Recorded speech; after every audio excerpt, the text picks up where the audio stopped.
안녕하세요. 딸 덕분에 불상사에서 벗어난 60대 후반 할머니입니다. 이곳의 사연을 들으면 기함할 만한 일도 많지만 따뜻한 사연들도 많아서 평소에 무척 즐겨 듣고 있답니다.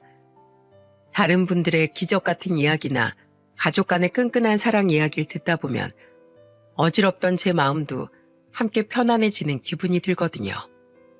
그리고 한편으론 행복하게 살아가는 가족이 이렇게 많은데 왜 제 아들은 그렇게밖에 자라지 못했던 건지, 내 자신이 자식을 그렇게밖에 키우지 못한 못난 엄마인 것 같아 한스럽기도 하죠. 이번에 전 용기를 내어 바로 그 아들에 대한 이야기를 해볼까 합니다. 제 사연이 비록 따뜻하지 못하지만 여러분들께 도움이 되었으면 해 이렇게 사연을 보내게 되었어요. 부디 제 사연을 듣고 많은 분들이 혹시 모를 사건 사고를 방지할 수 있길 바라면서요. 저는 남편에게 시집을 온 후 쭉 강가 앞 시골집에서 살고 있습니다.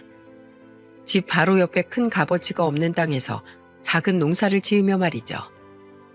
우리에겐 일남일녀가 있었는데 남편은 특히 둘째인 딸을 예뻐했어요. 바로 아들과 딸의 성격 때문에요. 엄마, 아빠, 이거 홍삼이야. 요즘 두 사람 매번 기력 딸려하는 것 같아서 사왔어. 야, 김순영, 넌 겨우 코딱지만한 중소기업 다니는 애가 무슨 돈이 있어서 부모님 집에 올 때마다 이런 걸 다 사오냐? 너 때문에 괜히 나까지 돈 써야 될 것 같잖아. 넌 애가 왜 그렇게 이기적이냐? 내 생각은 안 해? 아들과 딸은 둘 다 경기도에 살며 직장을 다니고 있었어요. 딸은 작은 중소기업을, 아들은 조금 규모가 있는 중견기업을 다니고 있었죠. 딸은 부모인 우리를 무척 살갑게 챙겨주던 아이였습니다. 반면 생전 우리에게 안부 전화 한 통 없던 아들은 그런 딸을 못마땅하게 여겼어요. 괜히 자신이 더 비교된다면서 말이죠. 그랬으니 남편이 딸을 더욱 좋아한 건 두말 해봐야 입만 아픈 일이었습니다. 그리고 그런 남편은 중풍으로 쓰러져 투병 생활을 하다 아들의 나이 20대 후반에 그만 세상을 떠나고 말았어요. 마지막까지 마비되어 어눌한 발음으로 아들의 사람 만들지 못하고 떠나는 것이 한스럽다며 아들 걱정을 하면서 말입니다.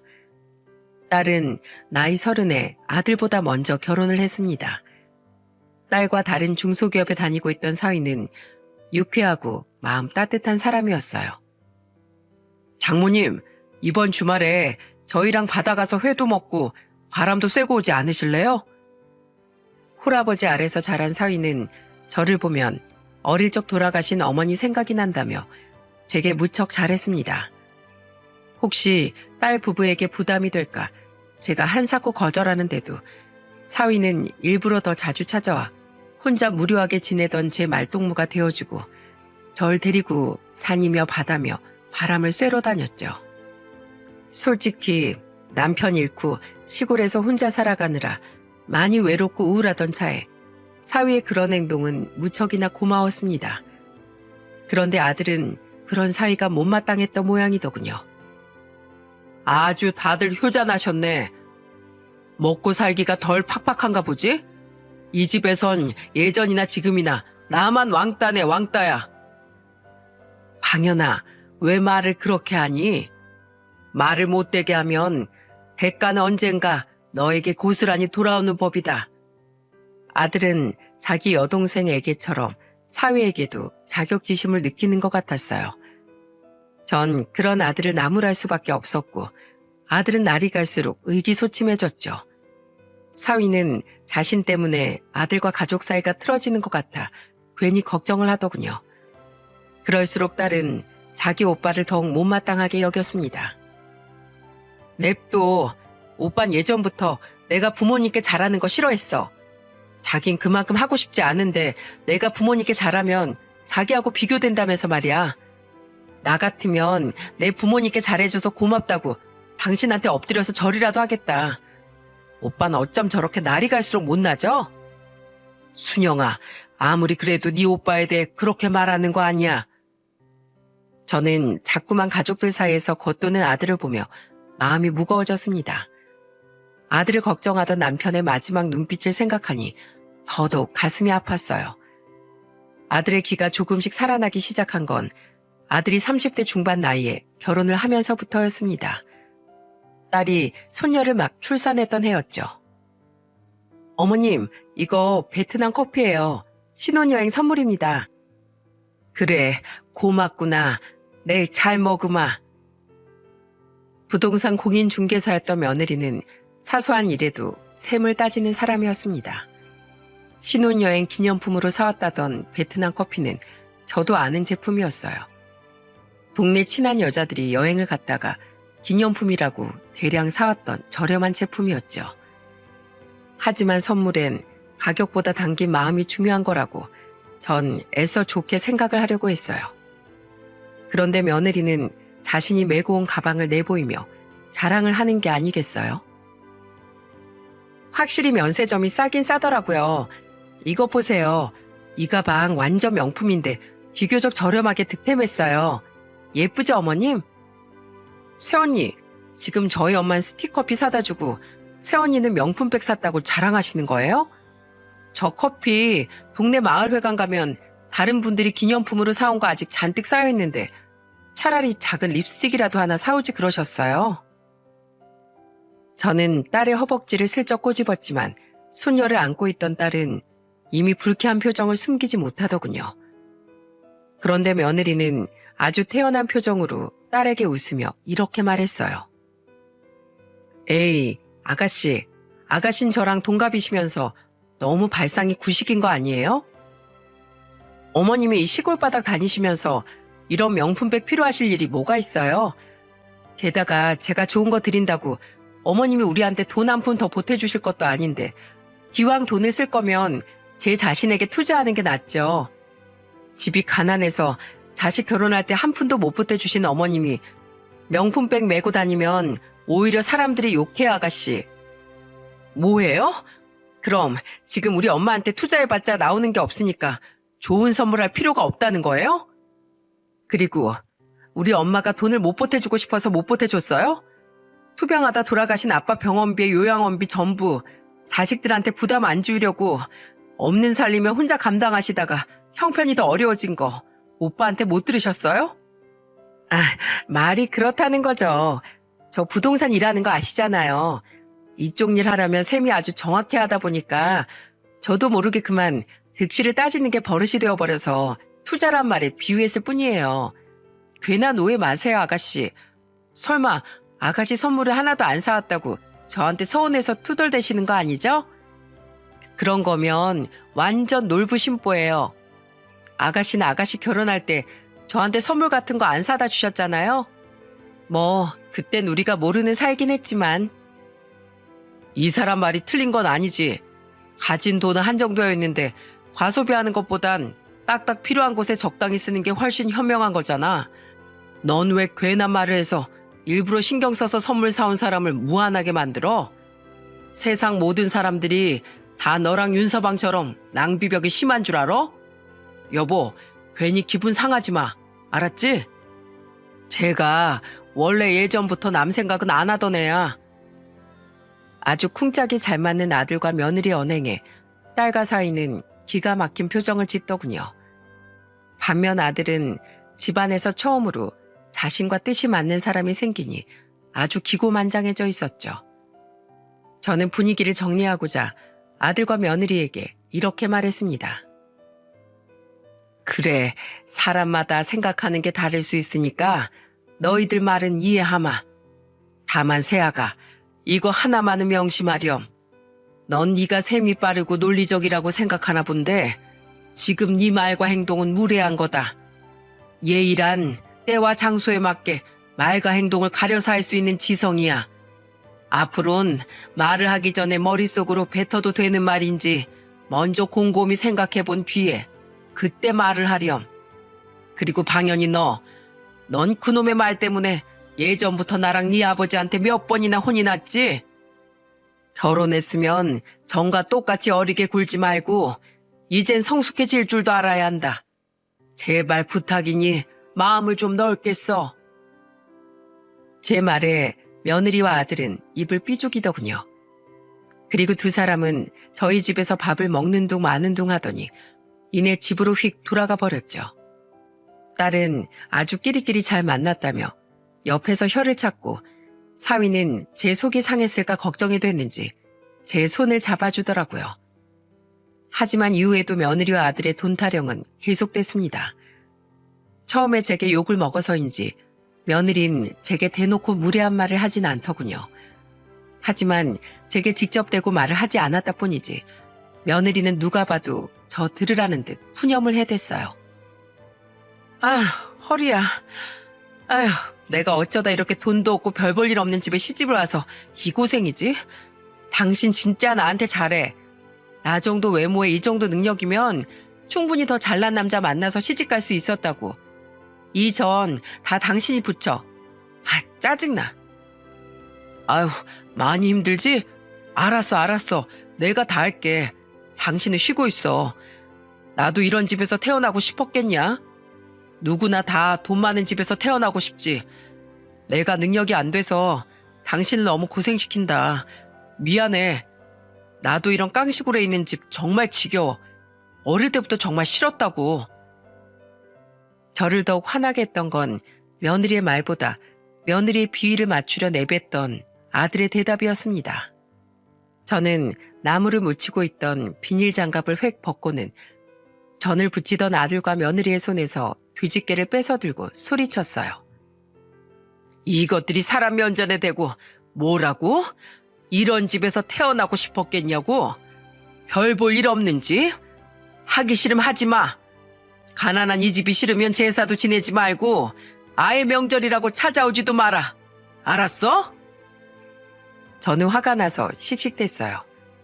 건방진 며느리도 며느리지만 제가 단단히 아들을 잘못 키웠다 싶었습니다. 천성이 나쁜 애는 아니라고 생각했건만 자기 부모 가슴에 상처내는 말을 거리낌 없이 내뱉는 아들의 모습을 보니 제 생각이 틀려도 확실히 틀렸다 싶었죠. 그런데 제 말에 며느리는 입을 삐죽이며 이렇게 말하더군요. 어머님이 들으셨는진 미처 몰랐네요. 제가 어머니 말씀대로 무지성하게 굴지 않으려고 노력했는데 어머니께 한 말은 아닌데 어머님이 들어버리셨다면 어쩔 수 없죠. 근데 어머니 참 염치도 없으세요. 해준 거 하나도 없으면서 집안 어른 대접은 그렇게 받고 싶으세요? 저 같으면 해준 거 하나 없는 며느리한테 미안해서라도 먼저 전화해서 명절에 내려오지 말고 푹 쉬라고 말해줬을 텐데. 아무튼 먼저 오지 말라고 한 건 어머님이에요? 맞죠? 전 제가 오기 싫어서가 아니라 어머니 말씀 때문에 어쩔 수 없이 앞으로 명절에 여기 안 오는 거예요. 여보, 가자. 우리 때문에 어머님 심기 더 불편해지시겠다. 아휴, 엄마. 내가 겨우 이 사람 달래고 있었는데 좀 불쾌해도 참지. 이 시골까지 일부러 명절 새로 온 며느리한테 꼭 그러셔야겠어요? 우선 저 가요. 전화 드릴게요. 뭐야? 아휴, 내가 어쩌다 저런 놈을 아들이라고 뒀누. 전화할 것도 없다. 너희 둘 다 썩어 빠진 정신머리 고쳐먹기 전까진 나한테 연락할 생각하지도 마.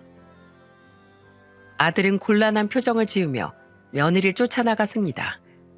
저는 하다만 음식들이 널려있는 주방과 거실을 멍하니 바라보다가 펑펑 울고 말았어요.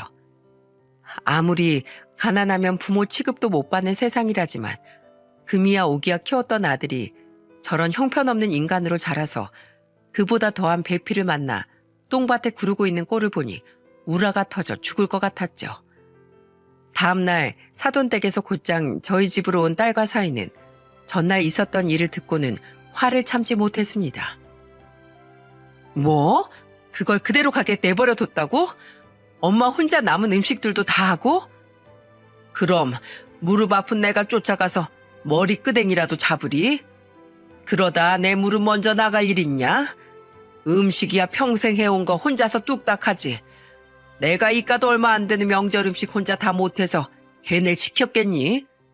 어른이 일하는데 가만히 있기 뻘쭘할까봐 일부러 밀가루까지 다 묻혀둔 전만 좀 부치라고 제일 쉬운 일을 시켜놓은 건데 그게 싫다고 거실에 앉아서 하루 종일 투덜투덜. 다음부턴 걔네가 또 음식하러 온다고 해도 내 쪽에서 먼저 사절이야. 며느리는 결혼한 지 3년 만에 아들을 낳았습니다. 며느리가 출산을 하다 위험한 상황까지 갔었다는 아들의 말에 마음이 약해진 전 어영부영 아들 부부와 다시 조금씩 왕래를 하기 시작했습니다. 며느린 여전히 제게 뾰로통했지만 손주 보고 기분 풀라며 관계 회복을 위해 노력하는 아들의 얼굴을 봐서 저는 며느리의 무례한 태도를 애써 참았네요. 그렇게 아들이 결혼을 한 지 5년이라는 시간이 흐른 어느 날이었습니다. 진동이 울려 휴대폰 화면을 들여다본 전 깜짝 놀라고 말았어요. 휴대폰 액정에는 제게 전화를 먼저 걸 거라고는 전혀 예상치도 못했던 인물의 이름이 떠 있었거든요.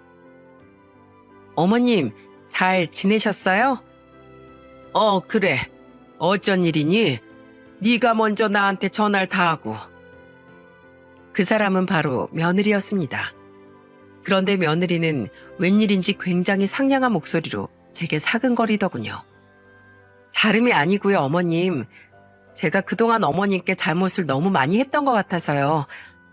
죄송한 마음에 어머님 동남아로 여행을 보내드리면 어떨까 해서 연락드렸어요. 뭐? 여행? 왜 갑자기 안 하던 짓을 하니? 그냥 주말에 영화를 하나 봤는데 부모님의 사랑에 대한 내용을 다룬 내용이더라고요. 그걸 보니까 평생 고생하면서 제 남편을 키워주신 어머니께 제가 못할 짓을 많이 했던 것 같아서 너무 부끄럽고 반성이 됐어요. 그래서 너무 늦지 않았다면 이제라도 어머니께 잘해야겠다는 생각이 들었어요. 제가 생각해도 그동안 제가 어머니께 너무 심했어요. 정말 죄송해요. 어머님, 이 여행 그렇게 비싼 거 아니고 제가 아는 여행사 통해서 싸게 갈 수 있는 패키지거든요. 어머님 동네에 친한 친구분들 2분 계시잖아요. 그분들이랑 함께 다녀오세요. 네? 어머님, 이렇게라도 사과하고 싶은 며느리 마음 좀 받아주세요. 우선 생각 좀 해보마. 그래도 그렇게 말해줘서 고맙구나. 저는 아리송한 마음으로 전화를 끊었습니다. 며느리의 말이 무슨 말인지는 알겠는데 5년간 한결같이 절 시모 취급조차 안 하던 며느리의 태도가 갑자기 돌변하니 영 미심쩍더군요. 그리고 그날 저녁 아들까지 제게 전화를 걸어 여행을 가라며 부추기더라고요. 엄마, 집사람이 엄마한테 진심으로 사과하고 싶어서 그러는 거예요. 며느리가 먼저 이렇게 고개 숙이고 나왔는데 엄마가 손해보는 것도 아니고 그냥 너그러운 마음으로 받아주세요. 그럼 집사람이 무척 좋아할 거예요. 저도 마찬가지고요. 엄마 말씀처럼 그동안 제가 너무 속이 좁은 불효 자식이었어요. 저도 앞으로 집사람이랑 같이 엄마한테 더 잘하고 효도할게요. 그동안 정말 죄송했어요. 아들까지 한데 입을 모아 자신들이 잘못을 뉘우치고 있다고 말하니 얘들이 정말 진심으로 저와 화해를 하고 싶어 하나 싶더군요. 딸에게 이 이야기를 전하니 딸 또한 굉장히 놀라는 눈치였죠. 아무튼 걔들이 그렇게까지 말하니 속는 셈 치고 윤호 엄마랑 미래 엄마랑 같이 다녀오려고 한다. 걔들이 진심이면 내가 여행을 안 간다고 하면 또 서운해할 거 아니니. 어머니 잘 다녀오라고 나한테 글쎄 용돈까지 보냈더라. 돈 아깝다고 신혼여행 다녀오면서 나한테 스티커피 사다 줬던 애가 말이야. 그래? 언제 가는데? 나흘 뒤가 출국이야. 날짜가 좀 이르긴 한데 싸게 나온 티켓이라 얼른 예약해 둔 거라더구나. 필요한 거 있으면 얘기하렴. 엄마가 귀국할 때 사올 테니까. 그렇게 저는 예정된 날짜에 서울로 가기 위해 기차역으로 향하게 되었습니다. 같이 여행을 떠나게 된 동네 여자들은 굉장히 신이 나 있었죠. 방현 엄마 덕분에 우리가 아주 호강하네. 아침에 저희 동네로 택시까지 불러준 며느리는 제게 비행기 탑승 수속에 대한 주의점과 탑승 시간까지 다시 일러주며 전화로 저를 챙겨주더군요. 고맙긴 했지만 솔직히 너무 180도 돌변한 며느리 행동이 영 적응이 되질 않더라고요. 그런데 기차역에 거의 다 왔을 무렵 딸에게서 전화가 걸려왔어요. 엄마, 잘 가고 있어? 이제 거의 기차역 다 왔어. 서울에서 도착하면 거기서도 공항까지 택시 타고 가라면서 글쎄 며느리가 택시비까지 또 따로 챙겨줬다. 그런데 딸은 저보다 더 며느리 행동이 개운치가 않았던 것 같더군요. 딸은 잠시 망설이더니 제게 이렇게 이야기했습니다. 그리고 딸의 말은 가뜩이나 석연치 않았던 제 마음속 불안에 불시에 그만 불을 지피고 말았죠. 엄마, 아무리 생각해도 이상해. 아니, 엄마도 알잖아. 세원이가 얼마나 엄마한테 아나무인으로 굴었었는지. 그런 사람이 영화 한 편 봤다고 이렇게 태도가 돌변한다고? 너무 말이 안 되지 않아? 나 너무 찜찜해. 엄마, 설사 세원이가 진짜로 뭔가 신경의 변화가 있었다고 한들 그렇게 계산적인 사람이 수백만 원씩 자기 돈 들여가면서 엄마랑 엄마 친구들까지 이렇게 공짜로 여행을 보내줄 리가 없어. 분명 무슨 꿍꿍이가 있다고. 엄마, 너무 수상해. 비행기 타지 마. 계산적인 새언니한테 괜히 이렇게 갚을 신세 같은 거 지지 말고 난 그냥 안 갔으면 좋겠어. 딸이 그렇게까지 말하니 저 또한 마음이 굉장히 흔들리더군요. 안 그래도 반신반의하는 마음이었는데 그런 딸의 말을 들으니 여행길에 오르는 게 영 내키지가 않더라고요. 딸의 말대로 이번 일을 가지고 나중에 며느리가 어떤 요구를 해올지도 모른다는 생각까지 들자 저는 결국 어려운 결정을 내렸습니다. 윤호 엄마, 미래 엄마, 정말 미안한데 우리 이 여행 나중에 다시 갑시다. 뭐? 갑자기?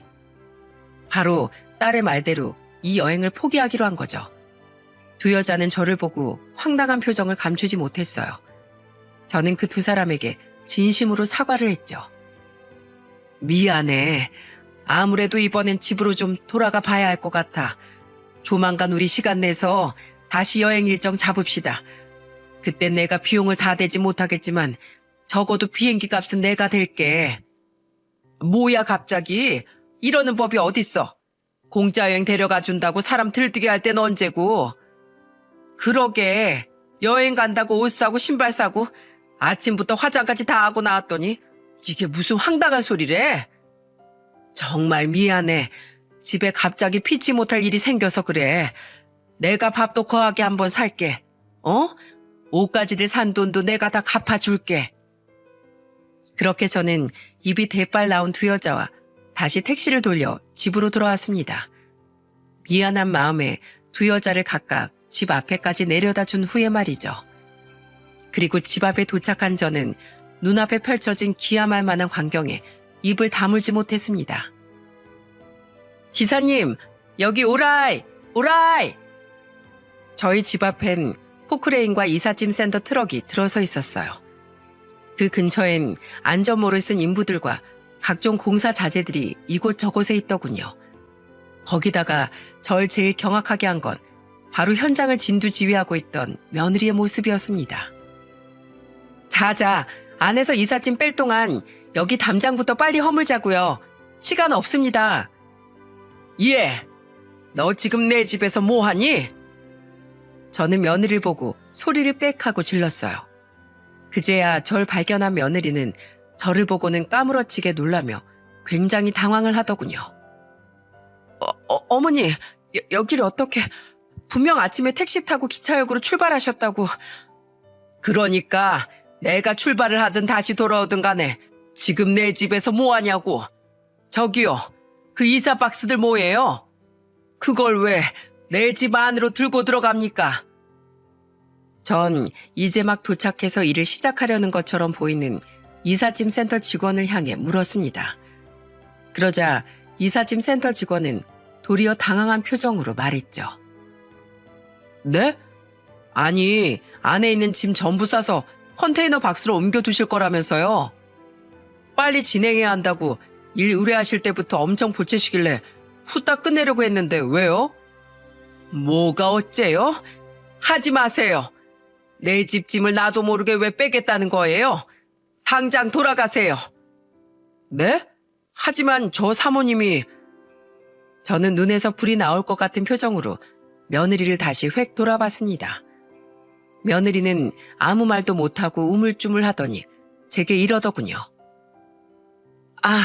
그게 어머님 있잖아요. 사실은... 어머니, 제가 남편한테 전화하라고 할게요. 그이가 다 설명해 줄 거예요. 잠시만요. 횡설수설하던 며느리는 잽싸게 아들에게 전화를 걸어 무엇이라고 속삭여댔어요. 그러더니 30초도 걸리지 않아 제 휴대폰으로 아들에게서 전화가 오더군요. 전 화가 난 목소리로 전화를 받아 호통을 쳤죠. 이게 대체 무슨 상황이야? 쟤 뭔데 아무런 설명도 못하고 너한테 전화까지 하라고 해? 너희 대체 무슨 꿍꿍이야? 엄마, 있잖아요. 그게 엄마 집 위치가 좋아서 거기 카페 차리면 진짜 대박 날 수 있거든요. 우리 아내 부동산 일하는 거 알죠? 아내가 그랬어요. 엄마 집 위치가 완전 노른자 땅이라고. 엄마도 알잖아요. 거기 요새 무슨 테마파크인가 워터파크인가도 들어온다고 계속 난리고 주변에 펜션도 엄청 생긴 거. 그쪽 요즘 많이 개발돼서 놀러 오는 사람도 늘었잖아요. 요새 유행하는 휴전 한옥 스타일 있죠? 집사람이 요즘 관광객들 대상으로 그런 스타일 카페가 그렇게 잘 된대요. 그래서 엄마 집 좀 그렇게 리모델링 하려고 한 거예요. 뭐? 이것들이 진짜? 그걸 왜 내 허락도 안 받고 진행해? 아니 내 집을 왜 너희들 멋대로 리모델링 한다 어쩐다냐고? 너희들 이러려고 나 여행 보내려고 했구나. 이 썩을 것들아. 이제야 퍼즐이 맞춰지는 기분이었습니다.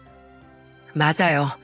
당시 저희 지역이 점점 개발되기 시작하면서 이전보다 관광객이 많아졌습니다. 게다가 저희 집 위치가 강가 앞이었던지라 창문으로 내다보이는 풍경 또한 좋았죠. 그래서인지 안 그래도 최근 부동산 업자들이 몇이나 저희 집으로 찾아와 땅을 팔라고 권유를 하더군요. 펜션이나 카페 짓기에 알맞은 부지라면서요. 물론 저는 남편과 살던 이 집을 허물고 싶지 않아 전부 다 거절했지만은요. 그런데 부동산에 대해 빠삭했던 며느리는 그걸 알고는 아들과 짜고 이런 말도 안 되는 음모를 세웠던 겁니다. 아니, 엄마가 땅 팔라는 걸 죄다 거절했다는 얘기를 들었는데 우리가 아빠랑 살던 그 집 리모델링해서 카페 차리자고 미리 말했으면 엄마가 허락했으려고요?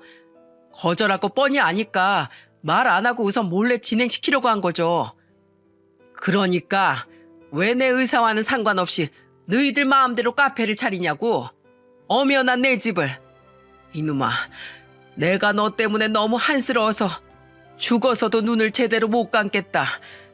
예전부터 인색하기 짝이 없이 굴더니 어디 저보다 더한 여자를 데려와서 그 치마폭에 푹 쌓여서 애미도 못 알아봐.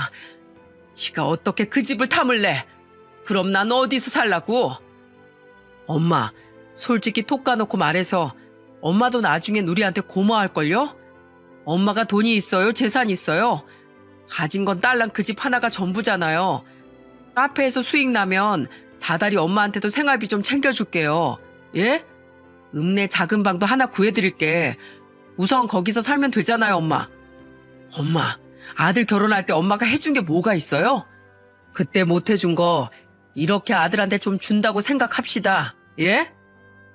뭐라고? 넌 널 낳아주고 키워준 애미한테 그게 할 소리냐? 평생 내가 살던 집을 너희들 멋대로 빼앗아가서 너희들 배만 불리고 나한테 몇 푼 떼어주는 걸로 니들 양심을 챙기겠다고? 말이 아다르고 어다른 거지 무슨 말을 또 그렇게 하세요? 막말로 어차피 엄마 돌아가시면 그 집 나한테 올 거 아니에요? 내가 장남인데다 대를 이어 아들까지 낳은 마당에 당연히 그 집엔 제 지분이 가장 크죠. 순영이 걘 어차피 남의 집 귀신이 되랜데 어차피 물려받을 거 미리 좀 받아서 먹고 살자는데 왜 도움을 안 주세요? 이 호로 자식아, 내가 널 잘못 키워도 단단히 잘못 키웠다. 오냐, 보탬 안 되는 부모는 부모 취급도 안 한다 이거지? 알았다. 너 또한 하등 내 인생에 도움이 안 되니 앞으로 나도 널 자식으로 생각 안 하련다. 넌 이제 내 아들 아니야. 저는 그렇게 아들과의 전화를 끊어버렸습니다. 너무 분하고 치가 떨렸어요. 제 아들이 이렇게 금수만도 못한 생각을 가진 인간이었다는 사실에 억장이 무너졌죠. 더 화가 나는 건 제가 아들하고 정신없이 싸우는 사이 제 눈치를 살살 보던 며느리가 공사를 진행하려고 시도했다는 겁니다.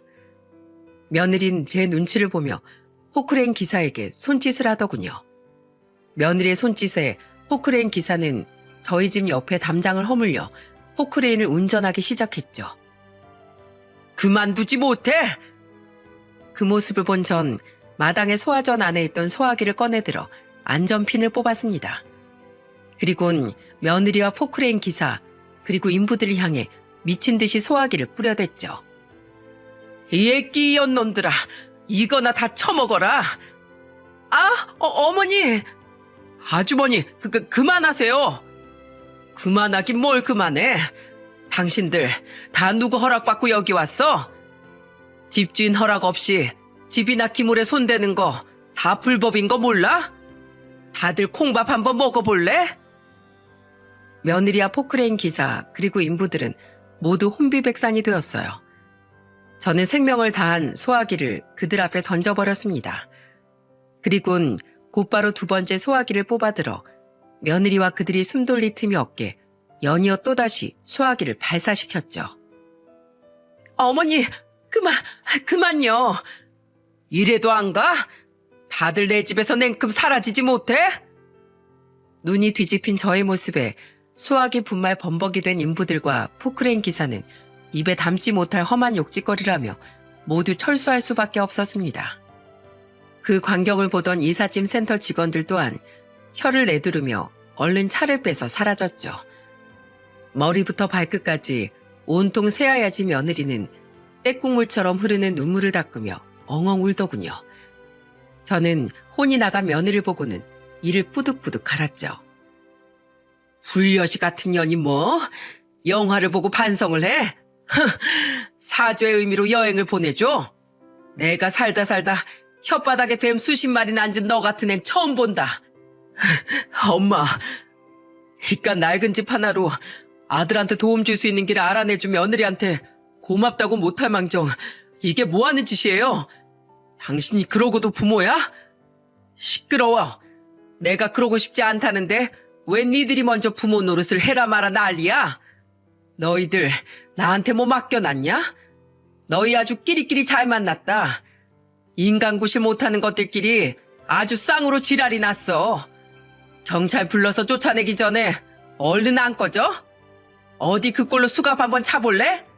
가택 침입하고 기물파손 미수 혐의로 잡혀가 본 뒤에야 그때 정신 차릴 거야? 제가 경찰을 운운하니 그제야 며느리는 한심하게 울어제끼며 멀리 주차해 놓은 자신의 차를 타고 사라지더군요. 사실 가택 침입이니 기물파손 미수니 하는 말들 다 입에서 나오는 대로 짓거렸던 겁니다. 어떻게든 며느리에게 겁을 주려고요. 평생 시골에서 농사지으며 살던 노인네가 그런 법학 지식을 어떻게 알겠어요? 저는 허탈한 마음에 바닥에 털썩 주저앉았습니다. 그리고는 남편을 부르며 저 또한 엉엉 울었죠. 4배 아파서 낳은 내 자식이 제 뒤통수를 쳤다는 사실에 너무 기가 막히고 서러워서 말입니다. 소식을 들은 딸과 사위는 회사에 휴가를 내고 손녀와 함께 다음날 저희 집으로 달려왔더군요. 장모님, 괜찮으세요? 엄마, 괜찮아? 많이 놀랐지? 진짜 그 연놈들 쌍으로 미친 거 아니야? 어떻게 음흉해도 그렇게 음흉할 수가 있어? 괜찮다. 에휴, 다 내 팔자야. 이게 다 내 탓이다. 내가 자식 교육을 잘못 시켜서 내 아들을 괴물로 만들어버렸어. 그게 왜 엄마 탓이야. 그놈이 태어나기 그렇게 못나게 태어난 탓이지. 괜한 자책하지 마, 엄마. 그날 사위는 온종일 소화기 가루로 엉망이 된 제 마당을 쓸고 정리해 주었어요. 제가 만류해봤지만 착한 사위는 제게 이렇게 말해 주었죠. 하지 말게 윤서방, 내가 나중에 정리함세. 아니에요, 장모님. 제가 장모님께 해드릴 수 있는 게 이런 몸 쓰는 일밖에 없어서 오히려 죄송한데요. 그리고 딸은 제가 보는 앞에서 아들에게 전화를 걸더군요. 그날 저는 제가 본 모습 중 가장 험악하고 무서운 딸의 모습을 볼 수 있었어요. 야, 이 똥통에 튀겨서 사지를 절단 내버려도 시원찮을 자식아. 네가 오빠라고 좀 대우해줬더니 아주 간이 배 밖으로 나왔구나. 감히 엄마를 속이고 엄마 뒤에서 그딴 짓을 벌여? 이게 어따 대고 오빠한테 욕짓거리야? 가뜩이나 기분 더러워 죽겠는데 불난 집에 부채질 할래? 오빠? 오빠? 야, 오빠 대접 받고 싶으면 너나 엄마한테 엄마 대접부터 해. 넌 네가 필요할 때만 손윗사람 대접받고 싶고 부모된 도리 찾냐? 오히려 낳고 길러준 엄마한테 은혜를 갚아야 하는 게 자식 아니야? 너 혼자 태어났어? 너 박혁거세야? 엄마 도움 없이 아래서 태어났냐고. 너 한 번만 더 자식이랍시고 엄마 눈앞에 나타나봐. 그땐 내가 너 정말 흙으로 돌아가게 해줄 거야. 그땐 엄마 집 마당에 소화기 분말가루가 아니라 네 뼈가루가 굴러다닐 거니까 배짱이 있으면 어디 한번 와봐 이 쫌생아. 그리고 너 결혼 한번 잘했더라. 앞으로 서로 방생해서 괜히 남들한테 피해 주지 말고 평생 둘이서 오순도순 잘 살아. 신주단지처럼 모시는 돈의 노예로. 넌 더 이상 이 집 식구 아니야. 딸은 전화를 끊고도 화를 참지 못해 한참을 씩씩댔습니다. 저는 저희 딸이 그렇게 말싸움을 잘하는 줄 정말 처음 알았어요. 속상한 와중에도 너무 놀라 벙찐 저를 보며 사위는 허허 웃어 보이더군요. 보셨죠? 순영이 무서운 거? 그래서 전 순영이한테 절대 안 대듭니다, 장모님. 사위의 농담에 전 어이가 없어서 그만 피식 웃어버리고 말았습니다. 그리고 그 다음날 며느리에게서 전화가 한 통 걸려왔어요. 받지 않을까 했지만 아들에게 절연을 선고했던 것처럼 며느리와의 인연도 잘라내버리고자 저는 전화를 받았죠. 그런데 제게 전화를 건 며느리는 제게 울며 불며 다짜고짜 애원을 하더라고요. 어머니, 저희가 잘못했어요. 한 번만 용서해 주세요. 네? 어머니, 마지막으로 자식 목숨 한번 살려준다고 생각하고 그 집 그대로 공사 진행하면 안 될까요? 이미 공사 계약금까지 다 치렀는데 공사가 무산되는 바람에 계약금 날리는 거 기본에 저희 어마어마한 위약금까지 물게 생겼어요. 자재비, 인건비 등등 공사 대금 전부요. 이삿짐 센터에 지불한 비용은 이미 전부 날렸고요. 어머님 여행 떠나시는 날짜에 맞춰서 서두르려고 그쪽에서 내건 무리한 요구들을 제가 확인도 안 하고 계약서에다 서명해버린 탓에 진짜 큰돈 물게 생겼다고요. 어머니, 저희 그만한 돈 없어요. 요즘 집 계약하는 사람도 많이 없어서 저 부동산도 적게 생겼고 남편도 곧 회사 때려칠 줄 알고 회사 생활 막 하다가 지금 미운 털 다 박혀있는 상황에 앞으로 진급은 꿈도 못 꾸게 생겼는데 저만한 손해를 어떻게 다 감당해요. 어머니, 제발 어머님 손주 얼굴을 봐서라도 한 번만 양보해 주시면 안 될까요? 네? 어머님 손주가 앞으로 고생하면서 사는 꼴 보고 싶으세요? 어머니, 제발 저희 좀 살려주세요. 며느리는 손주까지 내세우며 애원을 하더군요. 한심했습니다. 하지만 저는 아들 부부를 절대 도와줄 생각이 없었어요. 저는 며느리에게 단호하게 이야기하곤 전화를 끊어버렸죠. 그러게 감당도 못할 짓을 무턱대고 왜 버렸어? 다 자업자득이니 너희가 알아서 해결해라. 차라리 그런 무서운 짓을 벌이기 전에 나한테 사정을 했더라면 그땐 내 마음이 움직였을지도 모르겠구나. 나도 부모니까 내 자식들이 잘 살길 바라는 마음은 당연히 가득하니까. 근데 이건 방법이 틀렸다. 건모 술수로 사람을, 그것도 부모를 뒤통수 치고 너희들 이득만 챙기려는 그 태도, 사람 간의 신뢰를 아주 우습게 하는 너희의 경솔한 마음가짐까지 전부 잘못됐어. 내 아들에게도 말했지만 난 더 이상 너희들 안 볼 거다. 어린 손주의 안타깝다만 너희들 자식이니까 그것 또한 너희들이 감당해야지. 왜 너희 날 부모 취급도 안 하다가 필요할 때만 자꾸 자식임을 앞세우니? 난 더 이상 너희들 부모 노릇할 생각이 없으니까 2번 다시 내게 연락하지 말거라. 저는 억장이 무너지는 마음을 애써 다잡았습니다.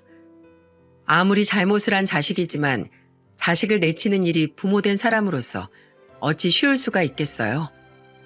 하지만 아들과 며느리는 돌이킬 수 없는 강을 건넜고 저 또한 사람이기에 그 아이들에게 받은 마음의 상처가 너무나 컸죠. 그렇게 3년이 지났습니다. 제가 지금 어떻게 지내고 있냐면 말이죠. 외할머니, 저랑 강가에 잠자리 잡으러 가요. 그 일이 있은 후 제 삶엔 아주 큰 변화가 생겼습니다.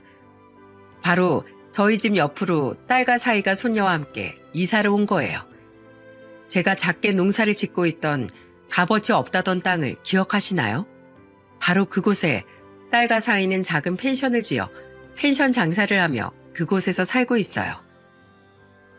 장모님, 사이가 옆집에 살고 있으니 아주 든든하시죠? 그만해. 벌써 몇 번째 생색이야? 엄마한테 든든하다는 말을 듣는 게 당신은 그렇게 좋아? 그럼 장모님 칭찬은 사위도 춤을 추게 한다는 말도 몰라? 그런 말이 있다고? 아유, 우리 사위한테 그깟 칭찬이야. 내가 하루에 12번도 더 해줄 수 있지. 고맙네, 윤서방. 쉽지 않은 결정이었을 텐데 날 위해서 이렇게까지 해주다니 말이야. 아닙니다, 장모님. 저도 애엄마도 회사 생활에 지쳐 있었는데 이렇게 전원 생활을 시작하니까 매일같이 마음이 참 평화롭고 좋아요. 하영아, 외할머니 힘들게 하지 말고 아빠랑 가자. 잠자리 잡으러. 딸과 사이는 이후로도 줄기차게 제게 전화를 해대고 찾아오던 아들과 며느리 때문에 제가 걱정이 되었는지 아이 휴가를 내고 한동안 저희 집에 머물렀어요. 그렇게 두 사람은 아들과 며느리와 몸싸움까지 하게 되었고 경찰이 온 후에야 사태가 마무리되었죠. 이후로도 두 사람은 제 걱정에 도통 다시 경기도로 올라가지 못했는데 그때 제가 농담식으로 던진 말을 사위는 덥석 실행해버린 거예요. 그렇게 회사도 못 나가고 우리 집에서 불안해하고 있을 거면 내가 농사 짓던 땅에 펜션이나 지어서 입에 풀칠하고 살게. 내가 땅은 내어줄 테니. 그거 너무 좋은 생각인데요, 장모님? 뭐? 사위는 한동안 딸과 상의를 하는 것 같더니 정말로 두 사람 다 회사를 그만두고 경기도의 집까지 팔아 저희 집으로 내려왔습니다. 그리고는 집을 판 돈과 퇴직금, 모아둔 재산과 대출금까지 전부 더해 그 땅에 펜션과 자신들이 살 집을 짓더군요. 그렇게 몇 달 전 펜션이 완공되자 딸의 가족은 새로 지어진 집으로 이사를 갔죠. 그래봤자 바로 옆집이지만 말입니다. 그 때문에 저는 농사를 그만두게 되었지만 땅을 빌려준 값이라며 다달이 딸과 사이가 주는 용돈을 받고 펜션의 청소 일을 도와주며 살고 있어요. 물론 딸과 사이는 기함을 하며 말렸지만 저는 한사코 고집을 부렸죠. 안 늙으니까 몸을 놀리면 뭐해? 치매밖에 더 와? 제 고집을 꺾지 못한 딸과 사이는 그럼 인건비라며 저에게 월 150만 원씩을 더 얹어주었어요. 저는 고작 일주일에 2, 3일 정도, 그것도 두어 시간밖에 돕지 않는데도요. 저는 그 돈을 고스란히 모으고 있답니다. 나중에 저희 손녀에게 줄 요량으로 말이죠. 요새 사람들의 취향을 잘 반영해서인지 다행히 딸 부부의 펜션은 점점 입소문이 나고 있는 것 같더군요. 덕분에 비록 비수기의 평일엔 방이 남기도 하지만 성수기와 주말엔 늘 만실을 유지하고 있어요.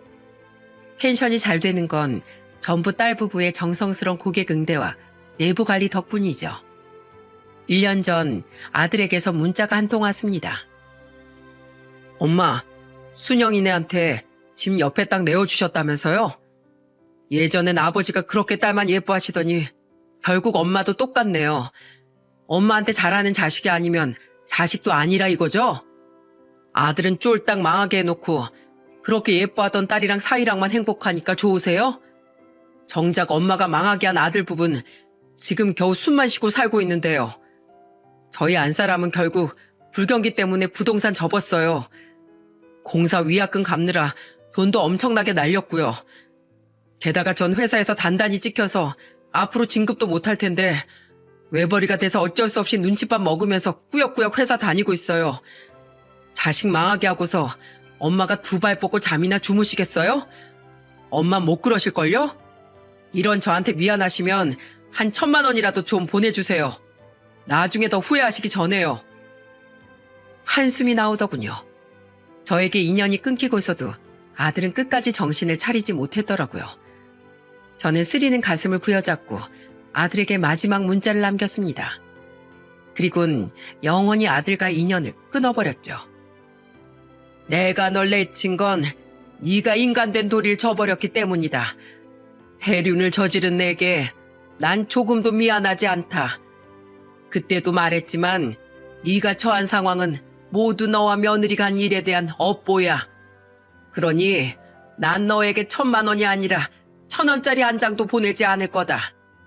엄마는 지금도 두 발 뻗고 누워서 너에게 답장을 보내고 있다. 그러니 이 엄마 잠에 대한 걱정은 넣어두렴. 그리고 앞으로 난 널 내 호적에서 아예 파버릴 생각이니까 2번 다시 날 찾아오지 말거라. 부디 앞으로 네 아이만큼은 잘 키우며 살길 바란다. 그게 마지막이었습니다. 이후 아들에게선 더는 연락이 없었죠. 오더라도 앞으로는 받지 않을 생각이고요. 만약 세월이 흐른 뒤 언젠가 잘못을 진심으로 뉘우친 아들이 절 찾아온다면 제가 과연 아들의 부모로서 포용해 줄 수 있을까요? 아직은 잘 모르겠습니다. 그래도 제 자식이 꼭 진심으로 잘못을 뉘우칠 수 있는 사람으로 거듭났으면 좋겠네요. 비록 제게 사죄를 하러 찾아오진 않더라도 말이죠. 그게 제가 부모로서 아들을 위해 기도해 줄 수 있는 마지막인 것 같습니다. 전 앞으로 초등학생인 손녀의 재롱을 보며 딸과 사위와 함께 평온한 노후를 보내려고 합니다. 그러다 자연스럽게 나이가 들면 애타게 저를 기다리고 있을 남편의 품으로 갈 수 있겠죠. 그때 남편에게 조용히 사과를 하려고 해요. 끝까지 아들을 제대로 다잡지 못하고 와서 미안하다고 말입니다. 그때까지 전 어린 시절 해맑게 엄마를 부르며 웃던 아들의 모습을 가슴에 묻어둔 채 살아갈 생각입니다. 3년 전 그날 딸이 공항으로 가는 절 말리지 않았다면 지금 저는 어떻게 되었을까요? 상상만 해도 정말 몸서리가 쳐집니다. 그러니 앞서 말했듯 여러분 모두 혹시 모를 사건 사고에 대한 전조 증상 그리고 주변에서 날아드는 힌트들을 놓치지 말고 주의를 기울이며 살아가셨으면 좋겠습니다. 물론 세상엔 나쁜 일보다 좋은 일이 훨씬 많겠지만 신중을 기해서 나쁠 건 없으니 말이죠. 딸의 의심으로 제 불상사를 피했던 것처럼요. 그럼 저와 다르게 다른 분들의 가정엔 항상 평화가 함께하길 바라며 이만 사연을 마치겠습니다. 함께해 주셔서 감사합니다.